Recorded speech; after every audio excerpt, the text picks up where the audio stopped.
మన ముకుంద జ్యువెలర్స్ కొత్త బ్రాండ్ పూర్వి అందమైన 18 గ్రామ్స్ బంగారు ఆభరణాలు అందుబాటు ధరల్లో వివరాలకు సంప్రదించండి. నమస్తే రమ్మగారు. నమస్తే జయ. రమ్మగారు, మరి భోజుడు మళ్ళీ ఇంకొక మెట్టు ఎక్కటానికి ప్రయత్నం చేశాడా? అక్కడ ఏం జరిగింది? ఎలాంటి కథలు వచ్చాయి? మనం కొత్త కథ తెలుసుకోవాలి కదా, అంతేగా. అందుకని భోజ మహారాజు 7వ మెట్టు ఎక్కాడు.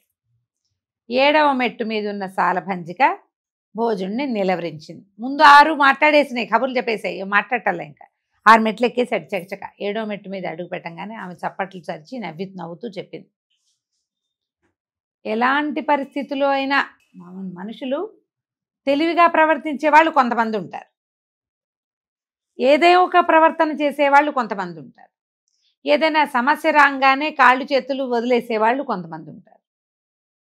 వీళ్ళ శాతం ఎక్కువ. ఏదైనా సమస్య రాగానే దుఃఖంతో, బాధతో, భయంతో, గాభరాతో జరగవలసిన కార్యాన్ని చూడరు. అవి మీలాంటి సామాన్య మానవుడు. కానీ మన విక్రమార్కుడు మామూలు సామాన్య మానవుడు కాదు, భద్రకాళి వరప్రసాదుడు. ఏ పరిస్థితిలో అయినా ఆయన తెలివిగా, మెలకువగా, సమర్థవంతంగా పనిచేస్తాడు. శని గనక మనకి శనిగ్రహం గనక పట్టుకుంటే మానవులు మందులుగా అయిపోతారు. శనిగ్రహం పట్టుకున్న దశలో కూడా విక్రమార్కుడు ఎట్లా ప్రవర్తించాడో తెలుసా నీకు అన్నది. అప్పుడు భోజుడు అడిగాడమ్మా, ఎట్లా ప్రవర్తించాడు?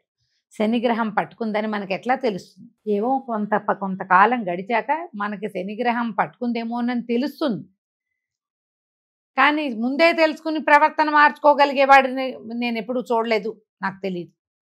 అలాంటిది ఏదైనా జరిగితే విక్రమార్కుడి జీవితంలో ఆ విషయం నీకు తెలిస్తే చెప్పమన్నాడు. అప్పుడు 7వ ప్రతిమ చెప్తుంది, విక్రమార్కుడికి శనిగ్రహం పట్టుకుందట ఒకసారి. మామూలుగా 6 నెలల పాటు భార్యలతోటి హాయిగా గడిపి ఆ రాజ్యాన్ని సుభిక్షంగా పరిపాలించి ఇంచుమించు 56 దేశాల రాజులు పాదాక్రాంతులుగా ఉన్నారు ఆయనకి. విక్రమార్కుడు ఎంతో అద్భుతంగా రాజ్యం పరిపాలన చేసి తర్వాత ఈ భార్యలు సంతానము కూడా మొదలయ్యేసరికి విక్రమార్కుడు ఈ భట్టికి తన రాజముద్రికని ఖడ్గాన్ని ఇచ్చి, భట్టి నేను బయటికి వెళ్ళొస్తా ఒక 6 నెలల పాటు, రాజభారం నీదే అని తమ్ముడికి అప్పచెప్పాడు రాజ్యాన్ని. అప్పుడు ఆయన భట్టి అన్నిసార్లు ఆయనతో వెళ్ళలేదుగా. ఇక్కడ ఏమైనా సమస్యలు ఉన్నాయి, జరగాల్సిన పనులు ఉంటే వెళ్ళేవాడు కాదు భట్టి. ఏ పనులు లేవు, మనం ఖాళీగా ఉన్నాము అని ఆయన కూడా కులాసాగా తిరుగుదామనిపిస్తే అన్నయ్యతో వెళ్ళిపోయాడు, తోడెళ్ళేవాడు. సరే అని చెప్పి ఈయన వెళ్ళిపోయాడు. ఈ వెళ్ళి ఏం చేశాడు, భద్రకాళి అమ్మవారిని చేరుకున్నాడు. అమ్మ నీ ఆజ్ఞ చొప్పున 6 నెలలు దేశాటనకు వెళ్తున్నాను అంటే భద్రకాళి అమ్మ ప్రత్యక్షంగా ఆయన కనపడిందట. కనపడి విక్రమార్కుడిని పరిపరి విధాలుగా దీవించి ఏం చెప్పిందంటే, విక్రమార్కుడు నేటి నుంచి 7 సంవత్సరాల పాటు నిన్ను శనీశ్వరుడు పట్టబోతున్నాడు. శని దశ. ఈ 7 సంవత్సరాలు నువ్వు జాగ్రత్తగా ఉండు, నువ్వు రాజ్యానికి తిరిగి రాకపోయినా పర్వాలా, ఈ దశని జాగ్రత్తగా గడుపుకో అని చెప్పింది. సరే నా బాగా ఆలోచించుకుని ఆమెకి నమస్కారాలు చెప్పుకుని కృతజ్ఞతలు చెప్పుకొని బయటకు వచ్చాడు. దారిలో ఇట్లా బయటకు వచ్చేసరికల్లా అతనికి శనీశ్వరుడు కనిపించాడు. మరి కలియుగం కదా, శనీశ్వరుడు ప్రత్యక్షంగా కనిపిస్తాడంటే విక్రమార్కుడు దేవీవర ప్రసాదుడు కాబట్టి ఆయనకు శనీశ్వరుడు కనిపించాడు. కనపడంగానే శనీశ్వరుడిని గుర్తుపట్టి తెలుసుకొని ఇతను విక్రమార్కుడు ఆయనకు నమస్కారం చేసి, స్వామి నాకు శనిదశ పట్టపోతోందని అమ్మ ఆజ్ఞ అయింది, మీరు నాతో ఉంటారు, మరి ఈ 7 సంవత్సరాలు ఈ భక్తుణ్ణి సులువుగా నన్ను ఈ దశ నుంచి దాటించండి, మీ పాదాక్రాంతుడుగా ఉంటానని నమస్కారాలు చేశాడు. శనీశ్వరుడు ఇతని వినయానికి సంతోషించాడు. ఈ శనిగ్రహం నాకు దాపరిచ్చిందే అంటాం మనం, ఎప్పుడు పోతుందో ఈ శని అంటాం. అవునవును. వాళ్ళని ఇంకా సతాయిస్తాడు ఆయన. దశ ఈ విశేషం, ఇది దశా విశేషాలు ఉన్నప్పుడు ఓపికతోటి దాన్ని గెంటించాలి. చకచకా కదిలేందుకు అదొక మార్గం. ఎప్పటికవుతుందో అనుకుంటే వెళ్ళదు, ఎప్పటికీ అవదు, అది చాలా సమయం తీసుకుంటుంది. అవే 7 సంవత్సరాలు, కానీ సమయం స్లోగా గడుస్తుంది. భక్తితోటి వినయంతో ఉన్న వాళ్ళకి స్పీడప్ చేసేస్తాడట, ఆయన లక్షణం అన్నమాట. అప్పుడు ఆయన ఎంతో సంతోషించి, నీ వినయానికి సంతోషించాను, అలాగే నీ దశల్లో నిన్ను ఎక్కువ ఇబ్బంది పెట్టకుండానే ఈ దశ దాటించేలాగా చూస్తానన్నాడు. ఈయన మళ్ళీ వెనక్కి వెళ్ళి భట్టికి చెప్పాడు, నేను 6 నెలల్లో తిరిగి రానేమో, నాకు ఇట్లా శని దశ ఉంది, అమ్మవారి ఆజ్ఞ ఉంది, శనేశ్వరుడు కూడా నాకు దర్శనం ఇచ్చాడు అని చెప్పి రాజముద్రికని వాటిని అతనికి ఇచ్చేసి, నేను లేని సమయంలో నా రాజ్యాన్ని కాపాడే భారం మీదేనని శనేశ్వరుడు కూడా చెప్పి వెళ్ళాడు. అయితే శనేశ్వరుడు ఏం చెప్పాడంటే, ఇప్పుడు నీ 56 రాజ్యాల వాళ్ళు నీ పాదాక్రాంతులుగా ఎలా ఉన్నారో నువ్వు అట్లా మధురాపురానికి వెళ్ళు, మధురేంద్రుడు అక్కడ రాజు, మధురేశ్వరుడు, ఆయనకి పాదాక్రాంతుడుగా ఉండాలి నువ్వు. సేవకుడుగా ఉండాలి, ఆ రాజుని సేవించి నీ ఏ సమయాన్ని గడుపుకోమన్నాడు. సరే, ఇతను ఒక సేవక రూపాన్ని ధరించి భేతాళుడి సహాయంతో మధురాపురి వైపుకి ప్రయాణమై వెళ్ళాడు. వెళ్ళేసరికల్లా ఏమైంది, అదే సమయంలో ఈయన అంతకుముందు దేవేంద్రుడి దగ్గరికి వెళ్ళాడు, సింహాసనం తెచ్చుకున్నాడు కదా. అవును. ఆ దేవేంద్రుడి దగ్గర ఉన్న చాలా మంది అప్సరసలో రత్నమాలని ఒక అప్సరస ఉంది. ఆ రత్నమాల ఈ దేవేంద్రుడిని అడిగింది, నాకు విక్రమార్కుడు ఎంతో నచ్చాడు, ఆయనతో గడపాలనుంది కొంతకాలం, నన్ను విక్రమార్కుడి దగ్గరికి పంపించు అని అడిగింది. అడిగితే ఆయన అన్నాడు, అలా కాదు, ఇప్పుడు ఇతనేమో శని దశలో ఉన్నాడు, నువ్వేమో సౌందర్యవతివి, నేను భూలోకంలో అతని దగ్గరికి పంపిస్తే అతను ఒకళ్ళ దగ్గర సేవకుడుగా ఉండబోతున్నాడు. సౌందర్యవతి సేవకుడు కాంబినేషన్ కుదరలా. సౌందర్యవతి అయిన అమ్మాయి సేవకుడి దగ్గర ఉందంటే రాజు మంత్రి అందరూ తయారవుతారు కదా. పని వాళ్ళ దగ్గర సౌందర్యవతులైన వాళ్ళు ఉంటే అతని యొక్క ప్రభువులు ఊరుకోరు, ఏ కాలము ఊరుకోరు.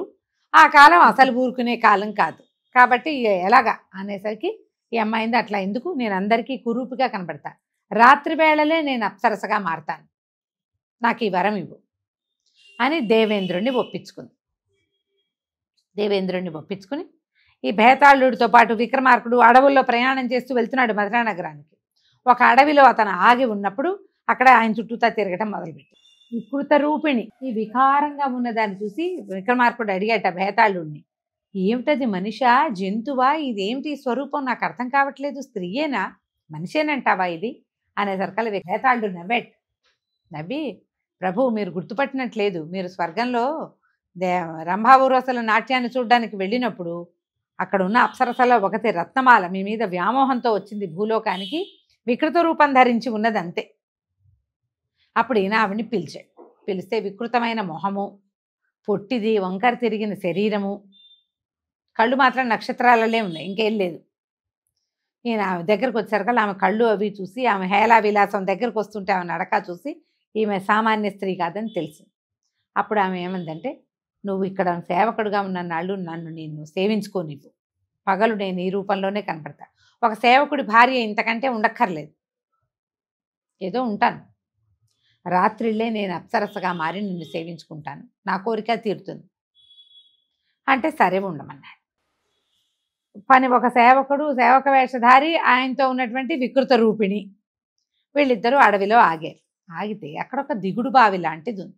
ఆ బావిలో ఈయన నీళ్లు తోడుకుందామని వంగి చూస్తే ఒక పాము ఒక కప్పని తినబోతోందట. పెద్ద పాము, పెద్ద కప్ప. అది బావిలో దిగుడు బావిలో ఉంటాయిగా పాములో, బావిలో పాములు ఉంటాయి, కప్పలు ఉంటాయి. ఉండేసరికల్లా ఆ కప్ప, అనంత నన్ను తినద్దు, నన్ను తినబోక, నువ్వు నేను సమానమైన వాళ్ళం, నా రాజ్యానికి నేను రాజుని, నీ రాజ్యానికి నువ్వు రాజువి మాట్లాడుకుంటుంటే ఏమైంది, ఆ అనంతుడు నాకు ఆహారం దొరకలేదు కాబట్టి నిన్ను తినేస్తాను. అయితే ఈయన పైన నిలబడి చూస్తున్నాడు విక్రమార్కుడు.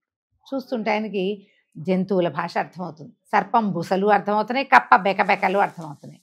ఓహో, ఈ కప్ప ఒక రాజ్యానికి రాజు, అది పాముకి ఆహారం కాబోతుందని ఆయన ఏం చేశాడు, ఇట్లా మోకాలెత్తి ఆ బావి అంచు మీద పెట్టి తొడలోంచి ఇంత మాంసాన్ని ఇట్లా తొలిచాడట విక్రమార్కుడు. తొలిచి ఈ పాము మీదకి వేశాడు. కప్పకి ఏం కావాలి, పాముకి ఆహారం అంటే అంత కప్ప, దాని బదులు మానవ మాంసం ఇంత తొడలోంచి తీసాడు. తీసి వేదాళుడితో కట్టుకట్టించుకున్నాడు. ఈ రక్తం ఎప్పుడైతే కిందకి మాంసఖండం పడిందో ఆ సర్పం ఆ మాంసఖండాన్ని భుజించింది. అప్పుడు ఏమనుకున్నారు, ఓహో ఈ పైన ఉన్నవాడు విక్రమార్కుడే, ఆయనకి మన భాష తెలుసు, ఆహారాన్ని కూడా అందించాడు, ఆకలికి ఉండక్కర్లా, నువ్వు భూమండలం అంతటికి రాజు ఆయన, అందుకని నా ఆకలి తీర్చాడు, పద మన ఇద్దరం వెళ్దామని పైకి వెళ్ళాం. రెండు వచ్చి సర్పము కప్ప రెండు వచ్చి నమస్కారాలు చేసి, మీరెవరు, ఏమిటి, ఎందుకు ఇలా మాట్లాడుకుంటున్నారు, ఏమిటి, మీ ఇద్దరు రాజులుగా ఎలా ఉన్నారు అని అడిగాడు. అడిగితే, ప్రభు నా పేరు అనంతుడు, అక్కడి నుంచి జలపాదుడు, ఈ రెండో వాడి పేరు అలాంటిదే పేరు, కొంచెం అటు ఇటుగా జలపాదుడి పేరే జ్ఞాపకం ఉంది. అయితే మేమిద్దరము నిజానికి దేవజాతులమే, నారదుల వారి శాపానికి గురయ్యి ఈ స్వరూపాలలో ఈ బావిలో చేరాము. అయితే ఈ స్వరూపం ఎప్పుడు పోతుందంటే, విక్రమార్కుడికి 7 సంవత్సరాల శనిదశ పడుతుంది, ఆయన ఒక చోట సేవకుడు అవుతాడు, అప్పుడు మీరు ఆయన్ని సేవించండి, అప్పుడు మీ శాప విమోచనం అవుతుందని నారదుల వారు తెలియజేశారు. ఇంతకాలంగా మేము వేచి ఉన్నాం, ఇవాళ మీ దర్శనమైంది, మమ్మల్ని మీతో పాటు తీసుకెళ్ళండి, మిమ్మల్ని సేవించుకుంటాం అనేసరికల్లా ఈయన ఏమన్నాడు, బాగుంది, మంచిదే, నేను మధురా నగరం వెళ్తున్నాను. నేను ఇలా మీ స్వరూపాలతోటి మీరు నన్ను అనుసరిస్తే మీకు ఏదైనా ప్రమాదం రావచ్చు. కాబట్టి నేను మధురా నగరం వెళ్ళి ఉండే సత్రానికి మీ దారిని మీరు వెళ్ళి నన్ను అనుసరించద్దు, మీ దారిని మీరు వెళ్ళి రాజభవనంలో చేరుకోండి. నేను అక్కడికి చేరాక మీరు నా దగ్గరకు వద్దురు కానీ అని చెప్పాడు. ఈ సర్పము అనంతుడు, ఈ జలపాదుడు ఇద్దరు వెళ్ళిపోయారు. రత్నమాలను తీసుకుని భేతాళుడు ఎవరికీ కనపడకుండా తమని అనుసరిస్తుండగా విక్రమార్కుడు మధురా నగరం చేరాడు. అయితే ఈయన రూపం మార్చుకున్నాడు. దాసులు వేసుకునే వేషం, సాధారణ వేషం ధరించినా కూడా బాగా ఉన్నతమైన శరీరము, బలమైన బాహువులు, అజానుబాహువుగా కనపడే ఆయన స్వరూపము, వాటికి ప్రజలు ఆకర్షితులయ్యారు. రాజుగారి దగ్గరికి వెళ్ళి కనపడ్డాడు. కనపడితే ఆయనకి ఇతని స్వరూపమే నచ్చింది. ఈయన ఏమన్నాడు, మరి నేను మీకు సహాయంగా ఉంటాను, మిమ్మల్ని సేవించుకుంటా, రోజుకి 1000 హొన్నులు జీతంగా తీసుకుంటాను, కాబట్టి నన్ను మీ దగ్గర సేవకుడుగా ఉంచుకోండి అంటే ఈయన ఏమన్నాడు, మామూలు మా అందరూ చేసే సేవ నువ్వు చెయ్యొద్దు, నువ్వు ప్రత్యేకమైన వాడివి, నువ్వు రోజువారీ నాకు కనపడి వెళ్ళు, హాజరైంచుకో, నీకు ఒక రాజభవనం ఇస్తాం, నీ భవనంలో నువ్వు ఉండు, నాతో మంచి మాట్లాడుతూ ఏదైనా అవసరమైనప్పుడు నువ్వు నాకు సహాయకారిగా ఉండు. అదేలే, ఏదైనా యుద్ధం అట్లా వచ్చినప్పుడు, ఏదైనా సమస్య వచ్చినప్పుడు నువ్వు సహాయం చేద్దు కానీ, లేకపోతే నువ్వు సేవకుడివే కానీ స్నేహితుడిగా ఉండు నాతోటని చెప్పి రాజుగారు ఒప్పుకునేసరికల్లా ఒక రాజభవనం కేటాయించారు, ఒక సత్రం లాంటిది. ఈ భార్యను తీసుకుని ఇందుగా రత్నమాల కురూపిగా ఉంది, ఈ కురూపిని వెంట పెట్టుకుని ఆయన ఆ మందిరంలోకి చేరాడు. ఈయన ఎప్పుడైతే రాజభవనానికి వచ్చి మందిరంలోకి చేరాడో ఈ అనంతుడు జలపాదుడు కూడా మానవ స్వరూపాల్లో ఆయన్ని సేవించడానికి అక్కడ ఉండటం మొదలుపెట్టారు. ఇద్దరు మనుషులు, ఒక పాము మనిషి, ఒక కప్ప మనిషి. అయితే ఈ సాయంకాలం అయ్యేసరికి ఈ కురూపిగా ఉన్న రత్నమాల సౌందర్యవతైన అప్సరసగా మారిపోయేది. ఆమె విక్రమార్కుని అలరించేది, అతనితో సంతోషంగా గడిపేది. వీళ్ళిద్దరికీ తెలుసు, ఈ సర్పానికి కప్పకి, కానీ నరమానవుడికి తెలియదు ఆ సంగతి. సాయంకాలం అయ్యేసరికల్లా భవనం తలుపులు వేసేసి కాపలా ఉండేవాళ్ళు. ఎవరైనా వస్తే వీళ్ళ పర్మిషన్ లేకుండా లోపలికి రావడానికి వీల్లేదు. అలాంటి ఏర్పాటు చేసుకుని పెట్టుకున్నారు.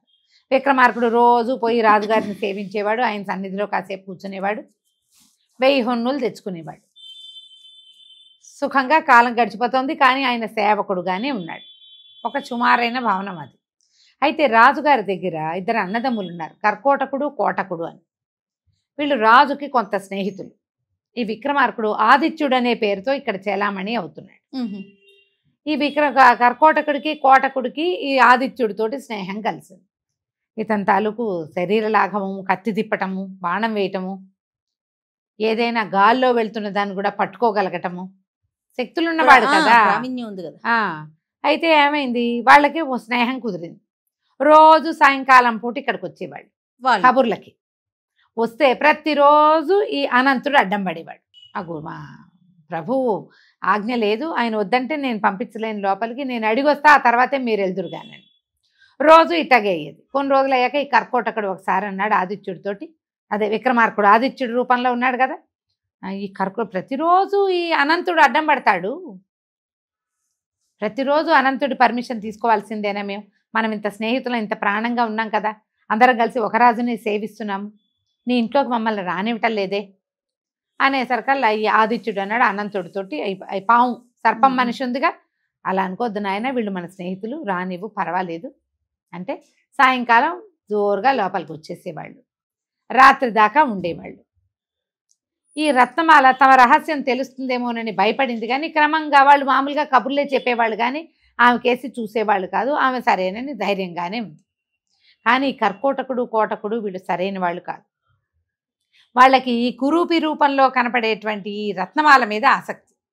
ఆమె మొహం కురూపే, నల్లగా సిద్ధిలాగా, మొహం నలుపు వల్ల కాదు, ముక్కు మొహం వంకరగా ఉండి నడుము ఓ పక్కకి వెళ్ళిపోయి, వాళ్ళకి ఏమనిపించేది, వీడింత సమున్నతాకారుడు, ఈ అమ్మాయి చూస్తే పొట్టిది, దీంతో ఇంత సంతోషంగా ఎలా ఉన్నాడు ఇతను, సంతోషంగా ఉన్నాడు. పొద్దున్న లేవగానే చకచకా స్నానం సంధ్యా తెముల్చుకుని రాజభవనానికి వెళ్ళి ఉత్సాహంగా వస్తాడు. ఇతర స్త్రీల ఎవ్వరి వైపు చూడలేదు ఇతను. ఈ భార్యతోటి సంతోషంగా ఉన్నదాన్ని గుర్తదే, లేకపోతే ఏ ఆడవాళ్ళు అందంగా కనపడ్డా, పొడుగ్గా నైస్గా ఎవరైనా కనపడితే వాళ్ళకేసి చూడాలి, చూడటల్లా వీడు తర్వాత ఈ అమ్మాయి వచ్చినప్పుడల్లా చూస్తారు, ఆమె వేళ్ళు ఇట్లా పొడుగ్గా చిత్రకారుడు గీసిన వాటిలాగా కనపడతాయి. పాదాలు చూస్తే అవి కూడా అందంగా ఉన్నట్టుంటాయి. మనిషి చూస్తే ఏం బాగోదు. దుర్మార్గులు. గమనించడం మొదలుపెట్టారు. గమనించి క్రమంగా వాళ్ళకి ఏమనిపించింది, ఈ వికృత రూపిణిగా కనపడేది ఇది మనిషి కాదు, ఇదేదో దేవతా స్త్రీ. అందుకే వీడు సంతోషంగా ఉన్నాడు. ఆదిత్యుడు ఇంత సంతోషంగా ఉన్నాడు, ఇంత కట్టుదిట్టమైన ఏర్పాట్లు, బెడ్రూమ్కి కాపలా, ఎలాగైనా ఈ రహస్యం తెలుసుకోవాలని ఉండేది. కానీ బయటపడలా. అయితే ఈ కర్కోటకుడు ఏం చేశాడంటే రాజుగారికి చెప్పాడు, ఇతని దగ్గర ఆదిత్యుడి దగ్గర మహాద్భుత సౌందర్యవతి అయిన అమ్మాయి ఉంది, కానీ అది కనపడడానికి కురూపిగా కనపడుతుంది, కానీ కాదు, అదేదో రహస్యం ఉంది అక్కడ. అది తెలుసుకోవాలంటే రాజు అన్నాడు, అట్లా ఏమిటి, స్నేహితుడి భార్య చెల్లెలతో సమానము, మనం అట్లాంటివి చేయకూడదంటే, అది భార్య ఏమిటండి, అందగత్తెలు ఎక్కడున్నా రాజు అన్నవాడు తీసుకోవాల్సిందే, వాడి భార్య అయినా వీడి భార్య అయినా ఎవడి భార్య అయినా కూడా. అతను మీ సేవకుడు, అతని వైఫ్ సేవకురాలు, వాళ్ళు మన సొంతం, ముందు ఈ రహస్యం తెలుసుకోవాలి అని రాజుని, నాతో రండి ఒకరోజు నేను వస్తాను, మీరు చూద్దురుగానండి. ఏమైంది, ఒకనాటి రాత్రి ఈ కర్కోటకుడు వెళ్ళాడు లోపలికి. వెళ్ళాక చాలాసేపటి దాకా కూర్చున్నాడు లోపల. లేచి బయలుదేరాడు బయటికి, వెళ్ళిపోతుంటే అనంతుడు అడిగాడు, అయ్యా కవాటం వేసుకోమంటారా, తలిపేసుకోనా అన్నాడు. అనేసరికి వద్దు తలిపేయబోక, నేను మళ్ళీ వస్తా. ఆదిత్యుడు ఇంకా పడుకోలే, మా తమ్ముడిని తీసుకురమ్మన్నాడు. కోటకుడిని తీసుకొస్తానని చెప్పాడు. మా తమ్ముడిని తీసుకురావాలి కాబట్టి నువ్వు తలిపేసుకోబోక, మా తమ్ముడిని తీసుకొస్తానని చెప్పి వెళ్ళి రాజుని తీసుకొచ్చాడు. వాడి తెలివి. ఆ రాజుని తీసుకొచ్చే లోపల వీళ్ళకేం చెప్పాడు, లోపల విక్రమార్కుడికి, ఆదిత్యుడికి, రత్నమాలకి, నేను వెళ్ళొస్తాను, మీరు ఇంకా సేనించండి, నేను మళ్ళీ రానని చెప్పాడు. అతను రాడని వీళ్ళు ఏం చేశారు, గది తలుపుల దగ్గర వేసుకుని భార్యాభర్త లోపల పడుకున్నారు. ఒక గంటన్నర గడిచిన తర్వాత కర్కోటకుడు రాజుని తీసుకుని లోపలికి వచ్చాడు. అనంతుడికి ఏముంది ఆజ్ఞ, కర్కోటకుడిని అడ్డం పెట్టకూడదు, ఆయన రాని అన్నారు. వాళ్ళు చూసుకుంటారు, నాకెందుకు అనుకుని ఆ లోపలికి రానిచ్చాడు. లోపలికి వచ్చి చూస్తే ఆ బెడ్రూమ్ తలుపు సుమారుగా వేసింది. బయట అనంతుడు ఉన్నాడు, వాళ్ళకేం భయం. ఈ తలుపులు తోసేశారు కల్లా ఒక మంచం మీద పొడుగ్గా కాళ్ళు చాపుకుని పడుకున్న ఆదిత్యుడు, అతని పక్కన మహాద్భుత సౌందర్య రాశిగా ఇంచుమించు అతనంత పొడుగు ఉన్న ఒక సౌందర్య రాశిని వీళ్ళు చూశారు. రాజు నిర్ఘాంతపోయాడు. ఇంత సౌందర్యం అసలు నేను ఎప్పుడు చూడలేదే. ఒక రకంగా స్పృహ తప్పినట్టు అయిపోయాడు. ఈ కర్కోటకుడికి ఏం చేయాలో తెలియలే. అతనికి ఏం తెలుసు, అతను ఏమనుకుంటున్నాడు, ఆ పొట్టిది నల్లగా ఉన్నది అది అలాగే ఉందనుకుంటున్నాడు. వంకర తిక్కరగా ఉన్న ముఖంతో వికృత రూపిణిగా కనపడుతున్నది నలుపు వికృతమని చెప్పటం లేదు, ఆ మొహమే అలాంటిది అమ్మాయి. దాన్నేదో చూస్తామనుకుంటే ఆ అమ్మాయి కోసం చూస్తే ఎక్కడా లేవు. కానీ అతను గుర్తుపట్టాడు, అతను ఆ సాయంకాలం ఆమె వేసుకున్న వస్త్రాలే ఈ పొడుగ్గా ఉన్న సౌందర్యవతి పొడుక్కాళ్ళ సుందరిమణి వేసుకుని ఉంది. వస్త్రాలు అవే, అమ్మాయి మాత్రం అది కాదు. వీరికి బాగా తెలిసిపోయింది, ఆ రత్నమాలే ఇలా ఉంటుంది, వీళ్ళది ఇంకేదో రహస్యం ఉంది, అందుకే కనపట్టల్లా. అయితే ఈ రాజు స్పృహపై అని అట్లా చూస్తూ ఉండిపోయాడు. ఏం చేయాలి అర్థం కాలేదు. ఏం చేశాడు, ఈ రాజుని భుజం ఇక్కడ ఉంచామనుకో ఏమవుతుందో, రాజుని మోసుకుంటూ బయటికి తీసుకుపోయాడు. అదే అనంతుడు వాడు రెగ్యులర్ అలవాటు ప్రకారము, అయ్యా కవాటం వేసుకోనా అని అడిగాడు. తలిపేసేసుకో అని చెప్పేసి ఈ తమ్ముడిని తమ్ముడు అన్నట్టుగా చెప్పి, కొంచెం మదిరి ఎక్కువైందని చెప్పి రాజుని మోసుకెళ్ళిపోయాడు. ఇక ఇంటికి వచ్చేసరికి వీళ్ళు ఆలోచించడం మొదలుపెట్టారు. సేవక స్వరూపంలో కనపడేవాడు ఆ మంచం మీద ఉన్నవాడు ఒకడే, కానీ సేవకుడుగా ఉన్నప్పటి వినయము అవి లేవు, వీడిలో ఏదో రాచరికం కనపడుతోంది. వాడు సామాన్యుడిగా తోచట్ల, పైగా వికృత రూపిణిగా పగలు ఉంచుకుని రాత్రిపూట సౌందర్యవతిగా మార్చగలిగిన వాడు ఎంత గట్టివాడు. ఆలోచించద్దు, పొద్దున ఇంతే ఉంటుంది, 5 అడుగులు కూడా ఉండదు, ఇప్పుడు 6 అడుగులు ఉంది. ఈ అమ్మాయి కావాలి, ఎలాగా ఏం చేయాలి. మామూలుగానే అతను వస్తాడు, అతని శరీరము ఆకారము అవి చూస్తే భయం గొలిపేలాగా ఉంటాయి. అంటే వీడు ఏమైనా చేయగలడని నమ్మకం కుదురుస్తుంది అనమాట. అతని స్వరూపం వినయంగానే ఉంటాడు. నిన్న రాత్రి మేము మీ ఇంటికి వచ్చాం, ఇక్కడ సౌందర్యవతిని చూసాం, దాన్ని మాకు ఇవ్వని అడగచ్చునా, అడగకూడదు. ఈ అమ్మాయి కావాలి, ఎలాగా బాగా ఆలోచించి అప్పుడు ఒక కొత్త కథ అల్లాడు కర్కోటకుడు. ఇక్కడికి సమీపానికి అంటే వాళ్ళ రాజ్యాలకి అవతల ఒక పరమాద్భుతమైన రాజ్యం ఒకటి ఉంది. వాళ్ళకేం సంపద లేవు, అద్భుతమే రాజ్యం, చిన్నది. ఆ రాజుగారికి ఒక చక్కటి కూతురుంది. అమ్మాయి పేరు మౌక్తికాంబ. ఆ పిల్ల నవ్వితే చాలు రత్నాలు, ఈ ముత్యాలు రాలుతాయి. రాజు ఆ ముత్యాలన్నీ పోగు చేసి ఒక శెట్టి గారికి ఇస్తాడు. అతను ఆ ముత్యాలు అమ్ముతాడు. ఆ సొమ్ము ఆ రాజ్యపు సొమ్ముగా వెనక్కి చేరుతుంది. సామాన్యమైనది కాదు, చాలా గొప్ప విశేషం. మౌక్తికాంబ సౌందర్యవతే, ఆమె నవ్వితే ముత్యాలు రాలుతాయి అనేది కూడా విశేషమే. ఆ రాజ్యానికి ఉన్న సంపద ఆ అమ్మాయే. మనకు కూడా ఈ ముత్యాలు అన్ని దేశాల వాళ్ళకి దొరుకుతాయి, అవి ఎక్కడా దొరికేవి కాదు, ఇట్లా ప్రత్యేకమైనవి. అయితే ఆ రాజ్యంలో ఒక విపత్కర పరిస్థితి జరిగింది. ఒక మహాముని ఒకడు ఆ రాజ్యానికి వెళ్ళాడు. వెళ్తే ఈ రాజు అతన్ని సేవించల. ఆయనకి కోపం వచ్చి శపించాడు. రాజు అంతఃపురంలో ఉన్న వాళ్ళందరినీ సంహరించి ఆమెని చెరపట్టి ఉంచుకున్నాడు. ఆ రోజు నుంచి ఈ రోజు దాకా ఆ అమ్మాయి నవల. అక్కడ ఏం జరిగిందో మిగిలింది మనకు తెలీదు, బయట ప్రపంచానికి తెలిసింది ఇదే. అది కూడా నేను వేగుల వాళ్ళ ద్వారా తెలుసుకున్నాం మేము. ఇక అమ్మాయి నవ్వదు, ఆ నోటి నుంచి ఒక ముత్యం కూడా రాదు. మౌక్తిక శెట్టి ఎవరైతే ఈ శెట్టి అమ్ముతున్నాడో అతని దగ్గర ఒక్క ముత్యం లేదు. అంతకుముందు అతను అమ్మిన ముత్యాలన్నీ ఆ అమ్మాయి నవ్వులతో వచ్చినవే.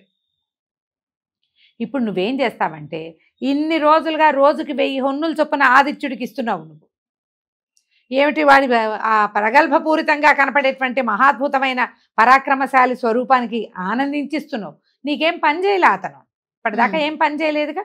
ఇప్పుడు ఆ రాజ్యానికి వెళ్ళి ఒక ముత్యాల హారం పట్టుకురమ్మని. హారం లేకుండా వెనక్కి రాకూడదు. అది తేలేడు. ఎందుకంటే ఈ అమ్మాయి ఎవరి నోట్లో నుంచి వచ్చిన నవ్వులతో ముత్యాలు వస్తాయో ఆ అమ్మాయిని ఆ ముని చెరపట్టేసి ఉంచుకున్నాడు. చెరపట్టి కూడా మామూలుగా కాదు, ఆయన ఎక్కడికైనా వెళ్తే ఆ అమ్మాయిని ప్రేతాన్ని చేసి వెళ్తాడు. అతను లేనప్పుడు కూడా ఆమె నవ్వదు. అవకాశం లేదు. ఇక రావా ముత్యాలు, వీడిని అక్కడే పంపించు. ఇక్కడ అమ్మాయి ఉండిపోతుంది. అది పగలు కురూపిగా ఉండి రాత్రి సౌందర్యవతిగా మారుతుంది.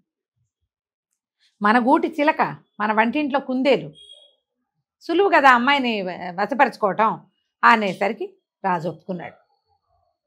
విక్రమార్కుడు ఆదిత్యుడు ఉండగా రత్నమాలని చూడలేం మనం, కాబట్టి ఈ పని చెప్పాను. బాగుందిగా. సరే, ఈ ఐడియా తీసుకున్నటువంటి రాజు ఆదిత్య రూపధారి అయిన విక్రమార్కుడికి ఏం చెప్పాడు, ఆయన ఆ ముత్యాలు సాధించాడా లేదా, అక్కడ ఏం చేశాడు అనేది వచ్చే భాగంలో చూద్దాం మనం. తప్పకుండా. నమస్తే.